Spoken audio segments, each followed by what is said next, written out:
이번 시간에는 러일 전쟁을 거치면서 일본에 의해 국권을 피탈당하고 결국 대한제국이 식민지로 전락해 나가는 과정을 살펴보도록 하겠습니다.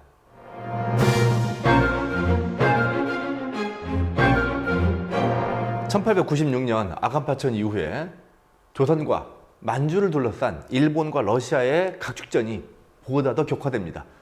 이러한 양국 사이의 경쟁이 치열하게 이루어지는 가운데 러시아의 아시아 진출을 막고 싶었던 영국이 일본과 먼저 손을 잡습니다. 그게 1902년이죠.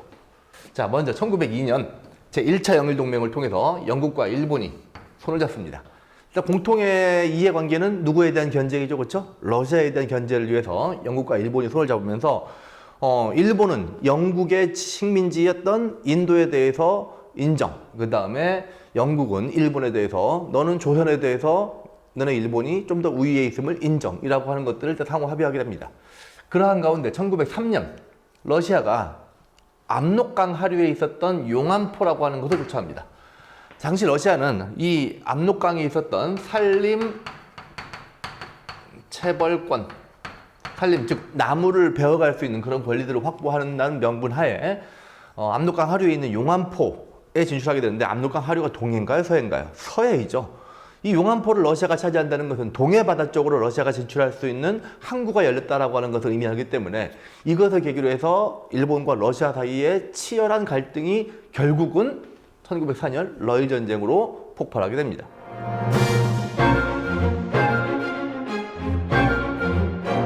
(1904년) 러일 전쟁이 시작되자 대한제국은 국의 중립을 선언하게 됩니다. 러시아와 일본 사이의 전쟁에 불필요하게 휘말리지 않으려고 하는 의도였죠. 하지만 일본은 대한제국에게 1904년 한일의정서 그리고 제1차 한일협약을 강요하게 되는데요. 이 한일의정서와 제1차 한일협약을 통해서 조선에 대한 본격적인 개입과 간섭을 하기 시작합니다. 대한제국이 발빠르게 중립을 선언합니다. 나 너희들의 싸움에 끌려 들어가지 않을 거야 라고 하는 중립을 선언했지만 일본은 이것을 개무시하고 조선에게 한일의정서 체결을 강요하게 됩니다. 이때 한일의정서를 통해서 일본은 조선이 여러 영토들 중에 일본이 필요하다고 판단되면 이 러일 전쟁 중에 필요한 군사전략상 필요한 지역을 얼마든지 일본 마음대로 사용할 수 있겠다 라고 하는 조항을 넣음으로써 일본 이 러일 전쟁에 대단히 유리한 입지 등을 확보하게 되었고요. 그 다음에 뒤에 가서 얘기할 건데, 이른바 이 동해 바다에 있는 독도도 군사전략상 필요하다는 이유로 이때 일본이 독도를 마음대로 사용하기 시작했던 것이 오늘날 일본이 독도에 대한 영유권을 주장하는 대단히 중요한 근거가 되기도 합니다. 자, 러일 전쟁이 한창이던 1904년 8월에 이르게 되면 제1차 한일협약이 체결되는데요. 제1차 한일협약을 통해서 일본은 조선에 고문들을 파견합니다. 고문이 뭐라 그랬죠? 원래 사전적인 의미로는 조언을 해주는 사람, 하지만 내정 간섭을 하기 위해서 고문들을 파견하는데 재정고문과 외교고문이 각각 들어옵니다. 재정고문으로서 메가타가 들어와가지고 조선의 대한제국의 재정을 장악하기 위해서 화폐에 대한 대대적인 정리 사업, 일본식 화폐로 바꿔버리는 화폐 정리 사업을 본격적으로 단행하게 됩니다. 화폐 정리 사업의 자세한 내용은 추후에 경제적인 침탈에 대해서 이야기할 때 자세히 알아보도록 하겠고요. 그 다음에 외교 부분의 스티븐스, 미국 사람이죠. 미국 사람인 스티븐스를 외교 고문에 둠으로써 일본에 의한 대한제국 지배, 조선 지배를 정당화시키기 위한 여론전, 이 외교전을 펼치기 위해서 적극적으로 활용을 하게 됩니다. 이번에는 밑에 있는 본문의 내용을 통해 가지고 이게 어느 조약의 내용인지를 역으로 한 번씩 추적해 보도록 할게요. 자, 일단 제4조. 자, 이 내용에서 가장 주목할 만한 점 중에 한 가지는 뭐냐면 대일본 제국이 전략상 필요한 지점을 수시로 사용할 수 있다 라고 규정한 것은 언제? 한일의정서. 시기가 언제죠? 러일 전쟁 시작한 직후에 러일 전쟁에 필요한 여러 가지 군사기지를 마음대로 사용할 수 있겠다. 그래서 일본의 군사기지를 마음대로 사용할 수 있게끔 만든 것이 1904년 한일의정서였다는 거.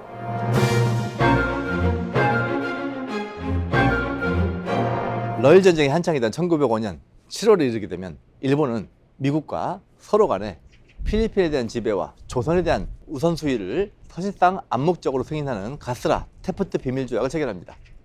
그리고 그 다음 달 1905년 8월 일본은 제2차 영일동맹을 통해서 일본과 영국이 서로 상호 간에 인도와 조선에 대한 식민 지배를 암묵적으로 인정하는 제2차 영일동맹을 체결하게 되죠. 그리고 마침내 러일 전쟁에 승리한 일본은 1905년 9월 포츠머스 강화 조약을 체결하게 됩니다. 이것은 러일 전쟁이 마침내 일본의 승리로 끝이 났다라고 하는 것을 이 러일 전쟁의 당사자 국가였던 러시아와 일본이 확인한 조약이었었는데요. 이를 통해 러시아는 조선 내에서 일본이 절대적인 우위에 있음을 확인시켜주게 됩니다. 여기서 첫째 뭐가 등장하죠? 필리핀은 미국 같은 좋은 나라가 통치하는 게 좋을 것 같아요. 우리 일본은 필리핀에 대해서 욕심 없어요. 필리핀, 미국 니네 먹어요. 한편 미국은 일본이 대한제국 먹는 거 참 좋은 것 같아요. 그러면 일본 니네가 대한제국 먹어요. 라고 서로 약속해주고 있죠. 그래서 이거는 1905년 7월에 있었던 일본인 가스라와 미국인 테프트 사이에 있었던 가스라 테프트 비밀조약에 해당되는 것입니다. 자료 3은 내용이 지금 많이 빠져버려서 그렇긴 한데요. 일본국이 어디에서 한국에서 정치, 군사, 경제상에서 탁월한 이익을 옹호증진하기 위해 정당을 집행할 권리를 갖는다 라고, 일본이 한국에 대한 중요한 정치, 경제, 군사상에서의 권리를 갖는다 라고 누가 인정해 준 거? 영국이 인정해 준 제2차 영일동맹의 내용이라고 할 수 있겠습니다. 한편 자료 4, 러시아 제국정부, 러시아는 일본이 한국에서 정치, 군사상의 경제적인 사고는 이익을 인정하겠다. 즉 한국을 니네 일본이 먹어 라고 하는 것을 우리 러시아는 눈 감아 주겠어 라고 무슨 전쟁을 마무리해 지은 조약? 러일 전쟁에서 결국 누구의 승? 러시아와 일본 중에 러시아는 아웃하고 일본의 승리를 확정지어 준 조약이 1905년 9월에 포츠머스 강화 조약이 되겠죠. 일본은 1905년 7월, 8월, 9월에 걸쳐서 각각 미국, 영국, 러시아로부터 조선에 대한 우위를 국제사회로부터 완전히 인정받고 그 다음 단계에 이제 조선을 본격적으로 식민지하기 위한 작업을 돌입하게 됩니다. 그리고 나서 그해 1905년 11월에 체결된 조약이 바로 을사늑약이죠.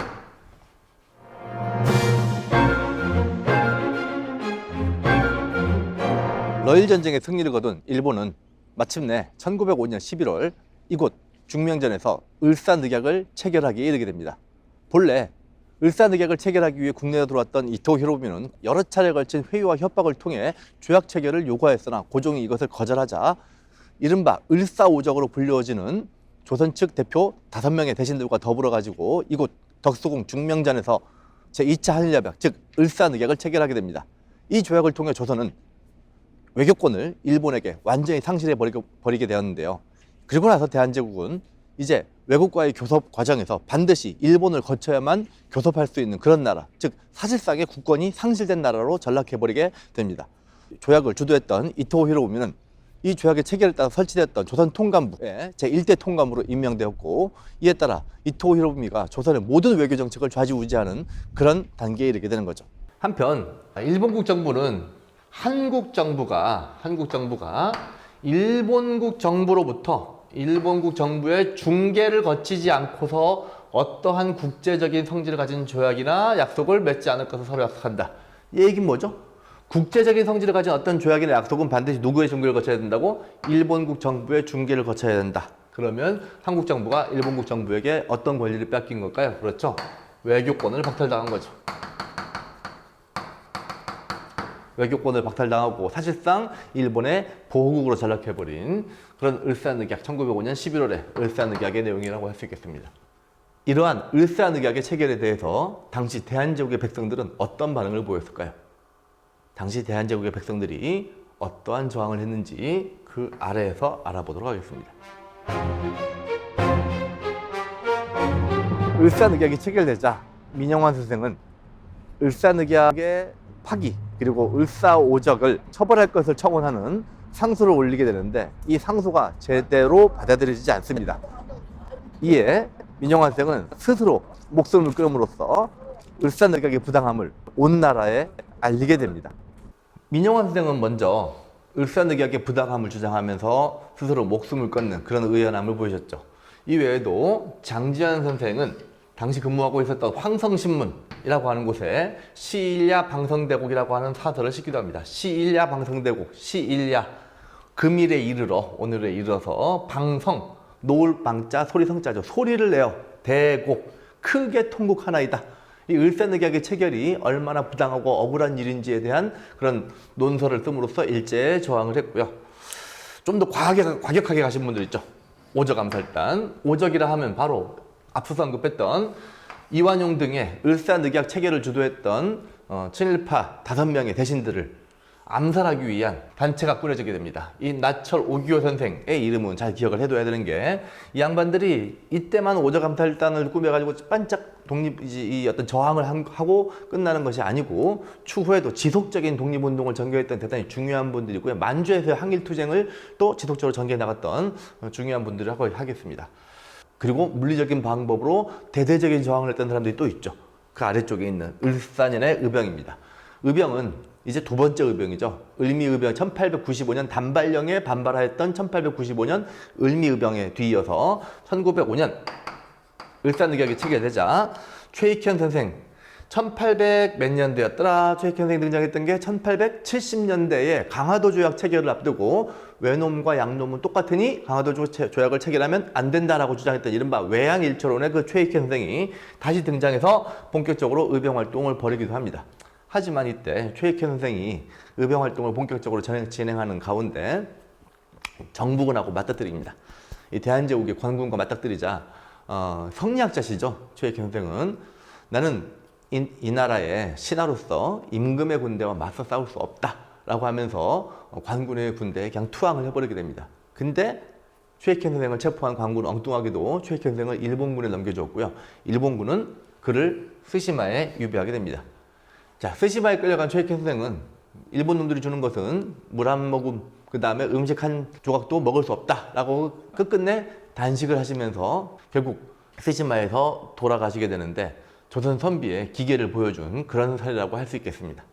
한편 이 을사의병 때는 신돌석 이 양반이 등장하는데, 이 평민 중에는 최초로 아마 평민들이 의병으로 참여하는 사례는 그 이전부터 계속적으로 있어 왔는데요.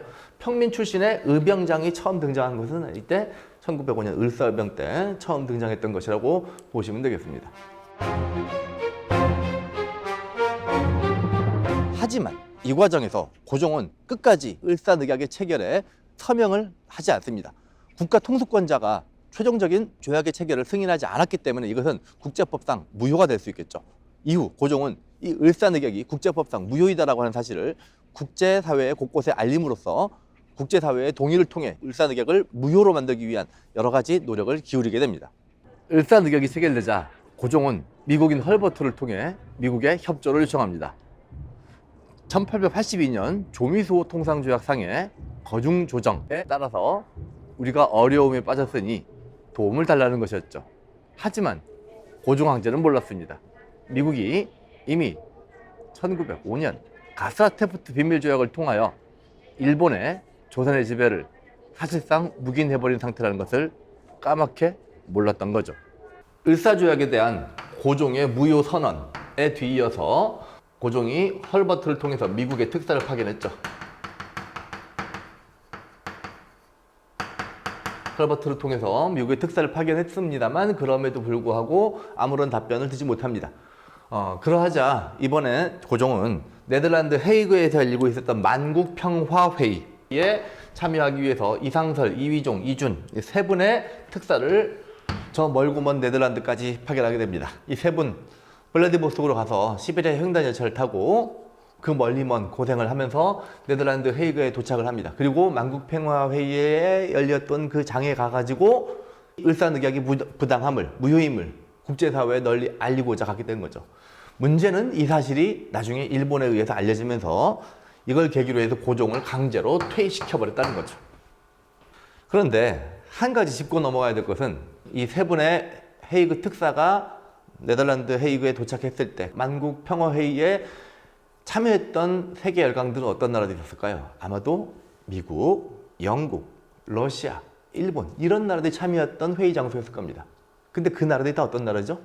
이미 러일 전쟁을 통해서 우리 앞에서 배웠죠? 러일 전쟁을 통해서 가스라테프트 비밀조약, 영일동맹, 포츠모스 강화조약 등을 통해 가지고 조선에 대한 일본의 지배를 사실상 묵인해준 강대국들이 모여가지고 제국주의 국가들끼리 서로 파티를 여는 장소가 만국평화회의였죠. 아쉽게도 그 평화회의에 진짜 평화를 추구하고 있었던 회의였는지는 심히 의심스러운 그런 회의입니다.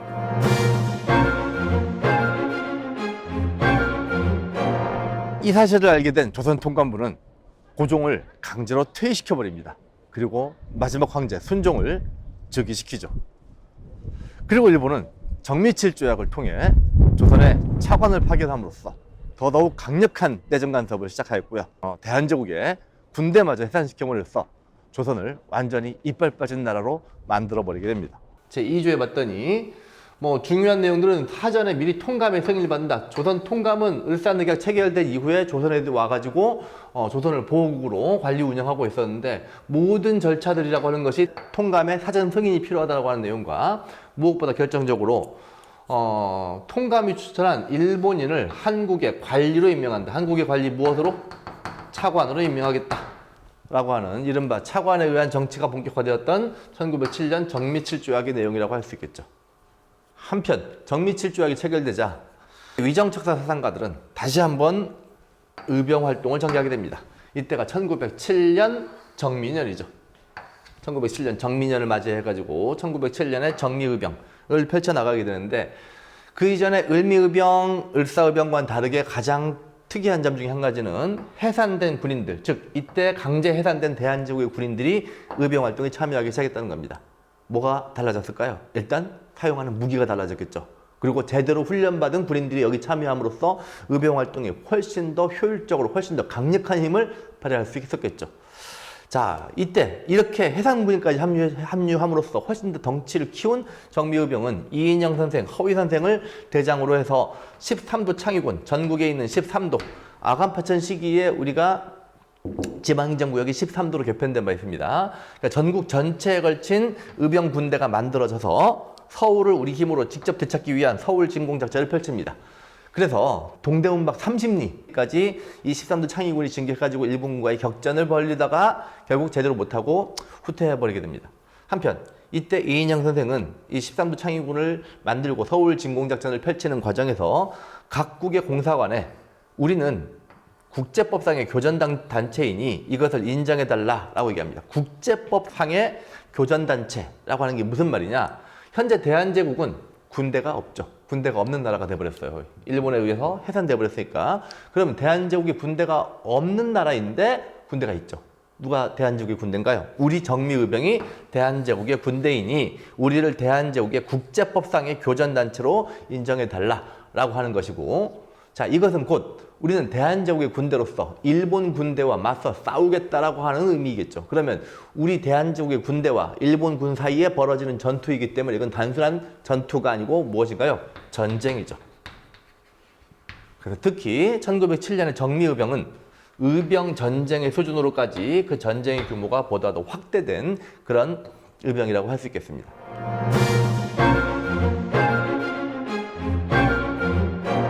이제 일본은 대한제국을 식민지화하는 마지막 단계를 남겨놓게 됩니다. 조선을, 아니 대한제국을 완전히 점령해버리는 그 마지막 단계, 그것을 현직 기자로 활동하고 있는 졸업생 선배로부터 이야기 들어보도록 하겠습니다. 1907년 소위 정미칠조약을 통해 한국에 대한 내정 간섭을 본격화한 일본은 이후 1909년 기후약조를 통해 한국의 사법권마저 강탈해 갑니다. 이후 일본은 1910년 소위 한일병합조약을 통해 한국을 완전히 식민지화합니다. 한일신해벽을 통해 차관 정치를 시행하고 군대를 강제로 해산하였던 일본은 기후 1909년 기후각서를 통해서 사법권마저 뺏어가게 됩니다. 그리고 1910년 드디어 한일병합조약이 체결되죠. 한일병합조약이라고 하는 단어에 이렇게 따옴표가 쳐져 있죠. 병합이라는 게 한자가 뜻이 뭘까요? 병자가 나란히 병자의 합은 합칠 합자. 그러면 한국과 일본이 나란히 합쳤다는 것은 일본이 대한제국을 먹었다가 아니라 대한제국과 일본이 1대1의 대등원 관계로 합쳐졌다라고 하는 용어이겠죠. 일본이 이 용어를 개발하느라고 엄청 머리를 쓰댑니다. 그렇다면 우리는 이 한일 간의 병합이라고 하는 내용을 그대로 인정할 수 있느냐? 그렇지 않겠죠. 그래서 우리는 보통 이것을 소위 한일 간의 병합조약 혹은 한일 따옴표 병합조약이라고 부르기도 하는 거죠. 어찌됐건 일본은 조선에 대한 지배를 자신들의 침략 행위 혹은 어떤 점령 행위라고 보지 않고 조선과 일본의 일대일의 대등 관계 속에서 합병하였다라고 일단 그 물을 흐리고 있는 거죠. 한편 이때 이 병합조약을 통해서 일본은 조선을 완전히 식민지화하게 됩니다. 그리고 조선을 식민지배하기 위해서 총독부를 설치하죠.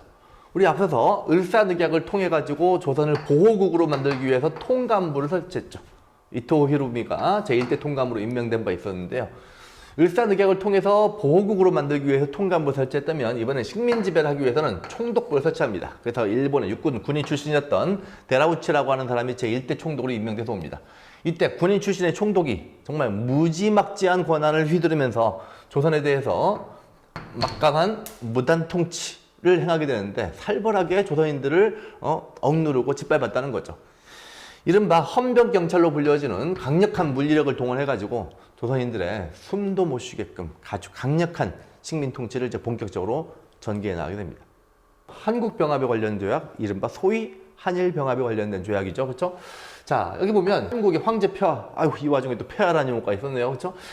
한국의 황제 폐하는 일체 통치권을 완전히 또는 영구히 일본국 황제 폐하에게 양해한다. 결국 한국의 황제가 일본 황제한테 모든 권한을 다 넘긴다. 거꾸로 얘기하면 일본국이 한국을 완전히 이제 점령하게 되었다라고 하는 것을 보여주는 거죠.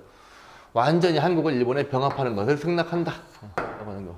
뭐 지들이 승낙하든지 말든지 그게 뭐 무슨 거예요. 아무튼 한국의 황제 폐하가 모든 권한을 일본국 황제에게 다 넘겨주겠다라고 하는 것을 확정지은 게 1910년 8월 한국 병합에 관련된 조약 이 내용인 거죠.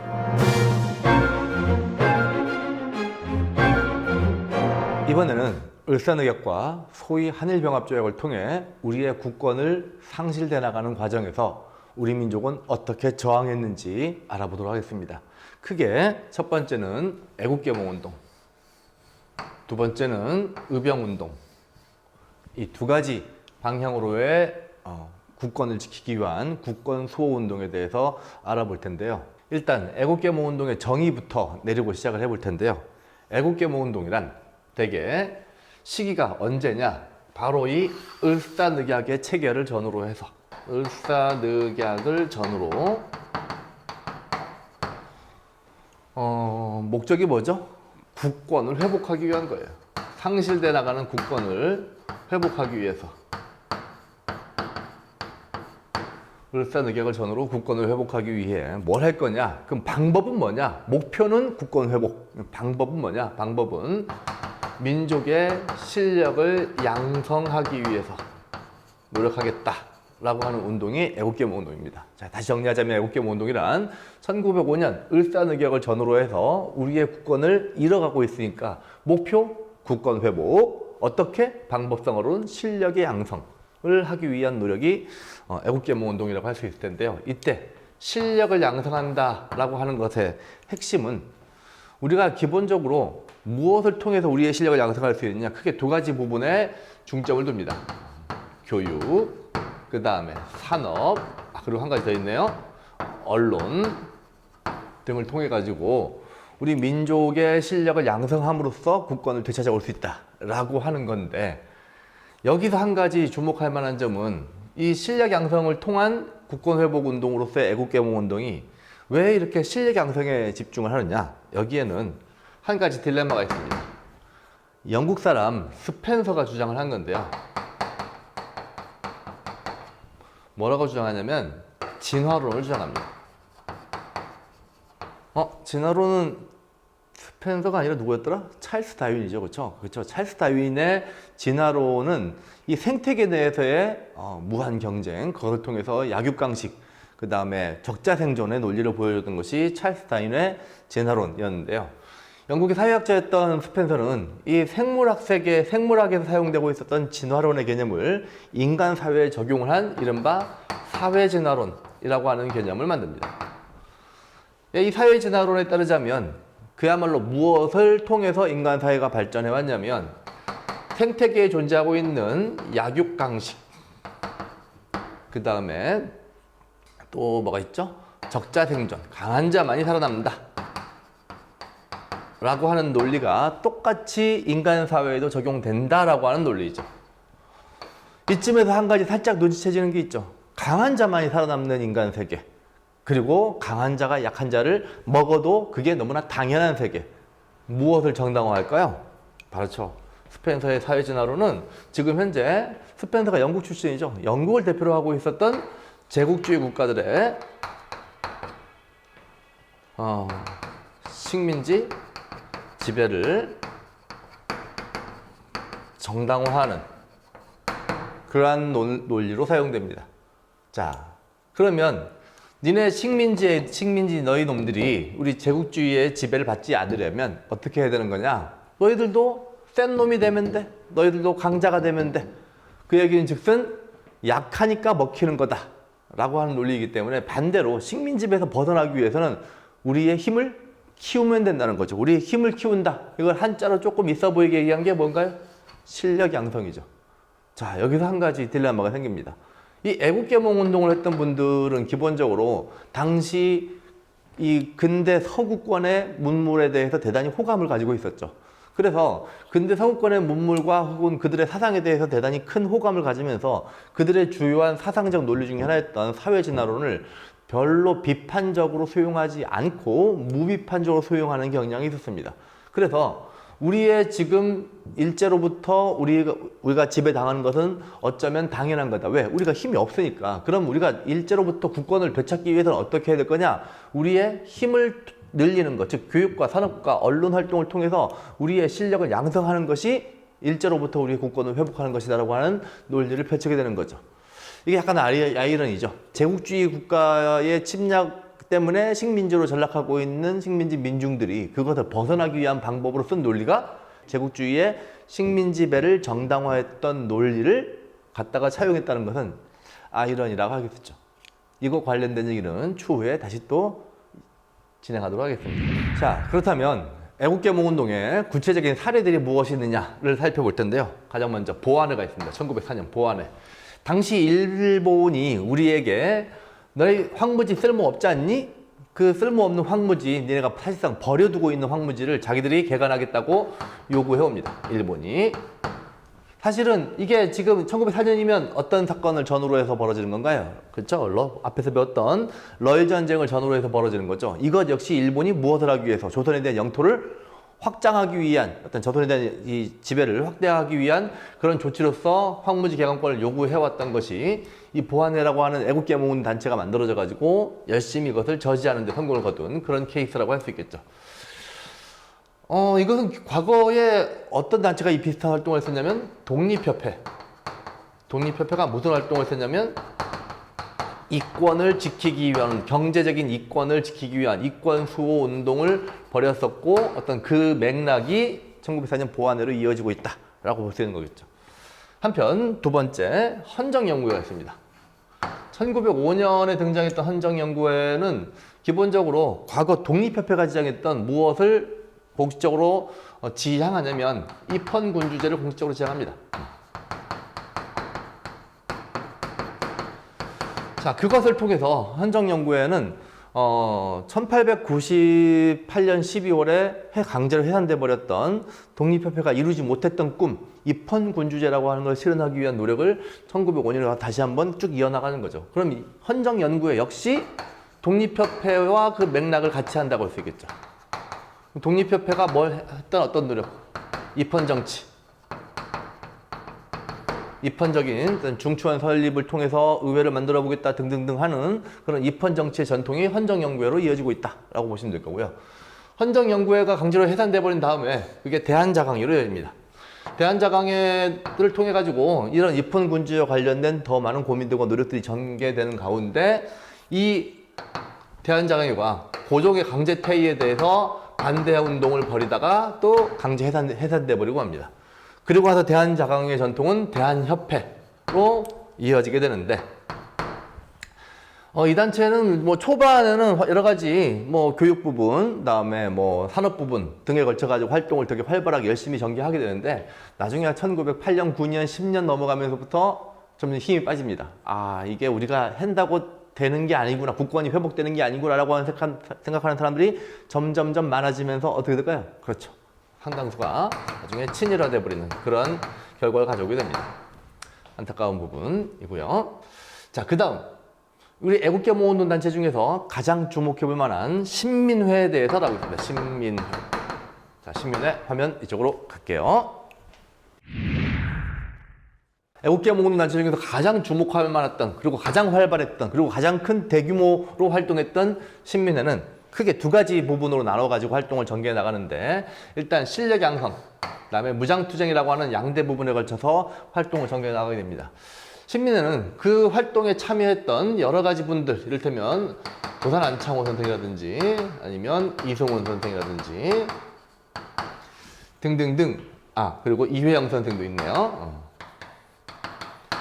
나중에 굵직굵직한 독립운동의 중추적인 역할을 할 분들이 바로 다 신민회에 참여해가지고 본격적인 애국계 모운동을 전개해 나가게 되는데, 일단 실력 양성의 부분은 우리의 힘을 키워서 국권을 회복하자라고 하는 취지였죠. 그래서 그 힘을 키우는 가장 중요한 두 가지 방법, 교육 분야와 산업 분야에 대해서 대단히 많은 관심과 노력을 기울이게 됩니다. 그래서 안창호 선생이 평양에다가 대성학교를, 그 다음에 이승훈 선생이 정주에다가 오산학교들을 만들어가지고 후진을 양성하는 데 많은 노력을 기울였고요. 그 다음에 자기 회사, 태극성과 같은 우리 조선인들의 회사를 만들어서 그걸 통해서 산업을 육성하고자 하는 그런 노력들을 본격적으로 기울이게 되죠. 한편 단순한 실력 양성만 가지고 과연 우리가 일본에 이길 수 있겠는가라고 하는 회의를 가졌던 일부 인사들이 단순히 실력을 키워서만 일제에 대항하는 것이 아니라 우리의 무력으로서 직접 일제에 대항을 해야 된다라고 하는 사람들이 등장하기 시작합니다. 그 대표적인 분이 바로 이회영 선생 같은 분이었었는데, 이분들은 아예 짐을 싸들고 전 재산을 처분하고 만주로 갑니다. 만주로 가가지고 이를테면 대표적인 지역이 서간도에 있었던 삼원보, 서간도가 어딘지는 나중에 추후에 독립운동할 때 설명해 드릴 건데요. 일단 서간도라고 하는 지역에 삼원보라고 하는 그 마을이 있습니다. 그 마을 주변에 가가지고 신흥무관학교라고 하는 독립군 양성학교를 만들어내기도 하죠. 신흥무관학교는 일제강점기, 일제에 저항했던 우리의 항일 무장투쟁의 독립투사들을 가장 많이 배출해냈던 그런 학교로서 바로 그게 이 신민회로부터 비롯되었던 독립군 양성학교였던 거죠.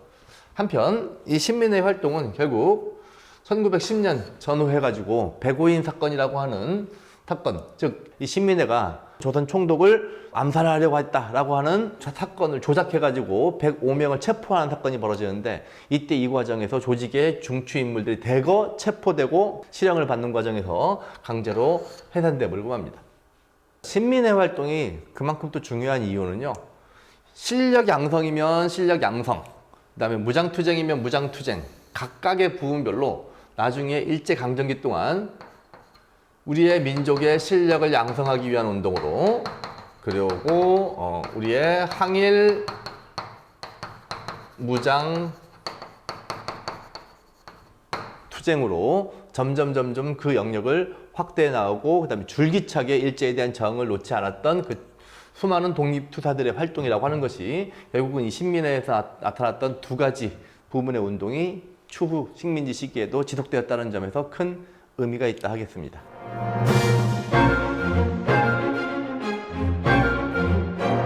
이번에는 의병운동에 대해서 알아보도록 하겠습니다. 의병운동은 우리가 알다시피 주로 위정척사 사상가들이 중심이 돼서 전개됐던 무력투쟁이었죠. 의병운동의 목표는 뭐였을까요? 국권의 회복이에요. 국권의 회복을 목표로 했다라고 하는 것은 애국계몽운동과 동일하죠. 그럼 국권 회복을 위해서 아까 애국계몽운동은 어떤 노력을 기울였죠? 그렇죠. 실력 양성운동을 전개했죠. 이번에 의병운동은 국권 회복을 위해서 뭘 하느냐? 무력투쟁을 하는 거죠. 국권 회복을 위해서 무력투쟁을 했던. 그래서 목표는 같은데 방법이 좀 다르죠?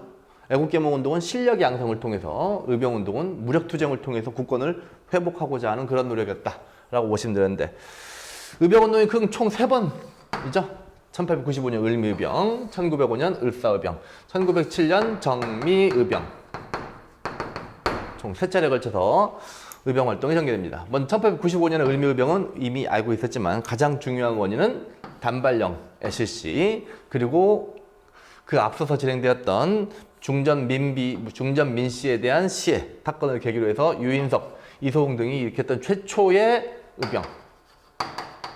라는 의미가 있고요. 두 번째, 을사의병. 1905년에 을사의병은 이유가 뭐죠? 을사늑약을 계기로 해서 을사의병이 발생했고, 대표적인 의병장이 최익현 선생이었다라고 하는 거 이미 앞에서 설명했습니다. 그리고 최초의 평민 출신의 의병장이었던 신돌석이 등장하는 것도 두 번째 의병이었던 을사의병이 되겠습니다. 자, 세 번째, 정미의병. 정미의병은 아까도 앞에서 얘기했지만 고종의 강제 퇴위 이후에 정미칠조약이 체결됐죠? 이걸 계기로 해가지고 군대가 해산됐고, 강제로 군대가 해산된 다음에 이걸 계기로 해서 정미의병이 만들어졌는데, 이때 이인영 허위 선생이 중심이 돼가지고 13도 창의군이 만들어졌죠. 그리고 어디를 쳐들어오려고 했죠? 서울 진공작전을 펼쳤으며, 각국 공사관에 뭘 요구했더라? 그렇죠. 우리 대한제국의 군대가 없어져 버렸기 때문에 우리 정미의병을 우리의 국제법상의 교전단체로 인정해달라라고 하면서 이제 일본과의 대대적인 전쟁을 벌였기 때문에 무슨 수준까지 끌어올렸다고? 의병 전쟁의 수준까지 끌어올렸다 라고 할 수 있는 거죠. 자, 의병 활동의 맨 마지막 안중근 의사 얘기해 볼게요. 안중근 의사는 1909년 당시 조선의 초대 통감이었던 이토 히로부미, 그 을사늑약의 주범이었던 이토 히로부미를 당시 러시아의 하얼빈, 지금은 중국 땅인데 당시는 러시아 땅이에요. 당시 러시아 땅이었던 하얼빈 역에서 이토 히로부미를 저격한 것으로 알려져 있습니다. 이때 안중근 의사는 즉시 체포되었고 리순 감옥에 gat혀가지고 재판을 받게 되는데, 그 과정에서 안중근 의사가 무엇을 주장하냐면 나는 대한의군이라고 하는 의병 부대의 참모 중장이다. 따라서 나 안중근은 내 개인적인 원한으로 이토 히로부미를 살해한 살인범이 아니고 대한중장의 참모 중장인 군인의 한 사람으로서 적국의 수장인 이토 히로부미를 사망에 이르게 한 것, 즉 전쟁 중에 벌인 행위이기 때문에 나를 전쟁포로로 인정해달라.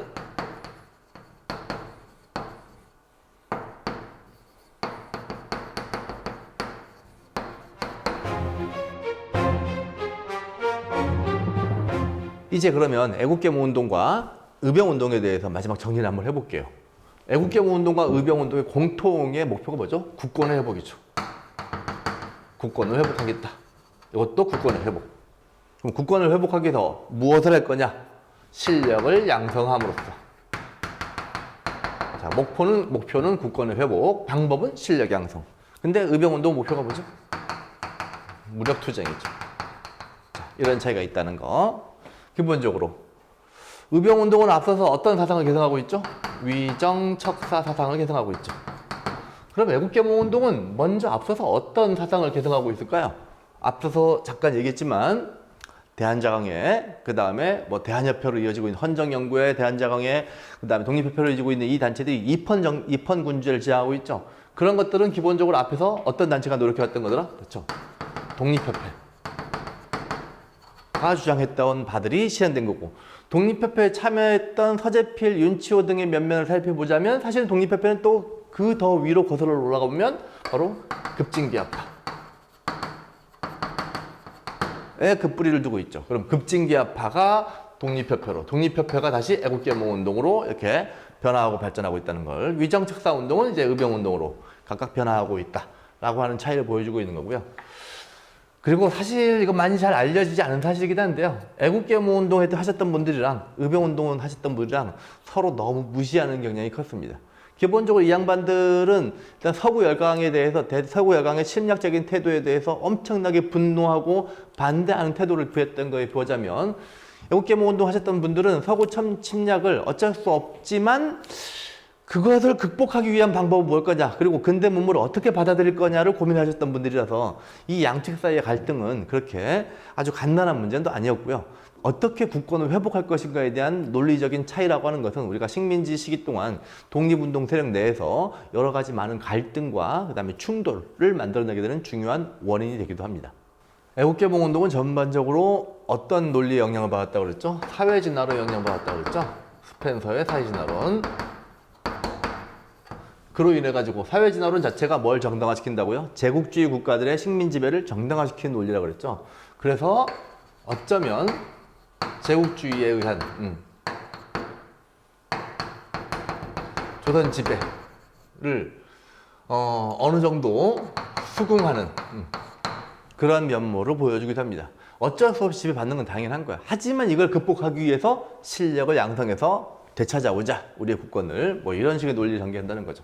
한편 의병운동은 양반 유생부터 시작해가지고 농민에 이르기까지는 각계각층의 사회계층이 골고루 참여했다는 점에서 일단 큰 의미가 있을 수 있습니다. 하지만 아시겠지만 위정척사운동에서 비롯되었던 의병운동은 국제정치의 흐름을 제대로 읽어내지 못했다라고 하는 그런 한계를 또한 동시에 갖고 있기도 한 거죠.